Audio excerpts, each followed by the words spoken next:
ojúmọ́ láàárọ̀ tòní o òní ọjọ́rú ọjọ́ kẹtàdínlọ́gbọ̀n oṣù kẹsàn-án ọdún 2023 ẹ káàbọ̀ sórí ètò kókó ìwé ìròyìn lórí ìkànnì kárí ayé rédíò tv ìdòwú akérèmí ló kọ mí o ẹ jẹ́ kí n bẹ̀rẹ̀ lápá bí o àjọ nlc àti tuc wọ́n ní àwọn ti ṣetán báyìí o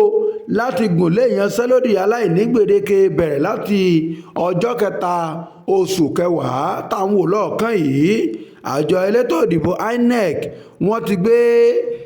àwọn ọjọ́ tí ètò ìdìbò yóò wáyé láwọn ìpínlẹ̀ bíi ondo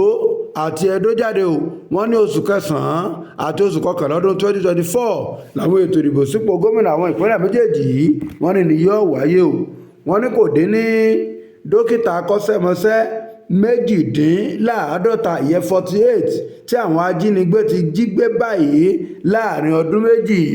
àjọ tí ń rí sí ètò ìlera àti ẹgbẹ́ wọn Naijiria Medical Association NMA àwọn náà fi ìròyìn náà síta o ẹgbọ́n o ilé ẹjọ́ ò lè ṣe nǹkan kan àti pé ilé ẹjọ́ ò lè dá wa lọ́wọ́ kọ́ láti yọ nípò igbákejì gómìnà ẹni tí í ṣe abẹnugan ilé ìgbìmọ̀ asòfin ti ìpínlẹ̀ Ondo òun ló ṣe bẹ́ẹ̀ lọ sọ bẹ́ẹ̀ fún igbákejì gómìnà ìpínlẹ̀ ọ̀hún Ayédàtiwa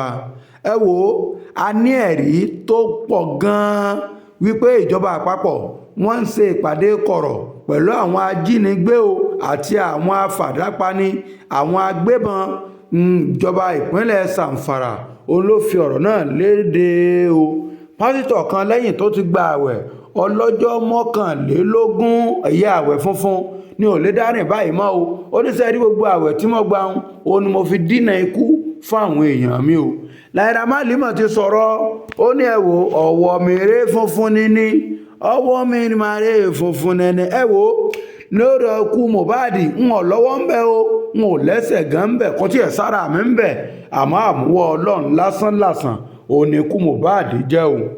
iléeṣẹ́ ọlọ́pàá mọ́mọ́ ti wọ́ alága àjọ àbílẹ̀ kan nípínlẹ̀ Ògùn wọ́n ti wọ́ rẹ́rẹ́rẹ́rẹ́ ilé ẹjọ́ báyìí kí ni àbábọ̀ tí ó dé bá wọn kí ni àmúbọ̀ ilé ẹjọ́ ọ̀hún ẹ jẹ́ ká tẹ́tí lé gọ̀gọ̀ lábà èwo lẹ fẹ́ dá sí nínú àwọn kówó kòkókó tá a ti kà láàárọ̀ òní o ẹ kú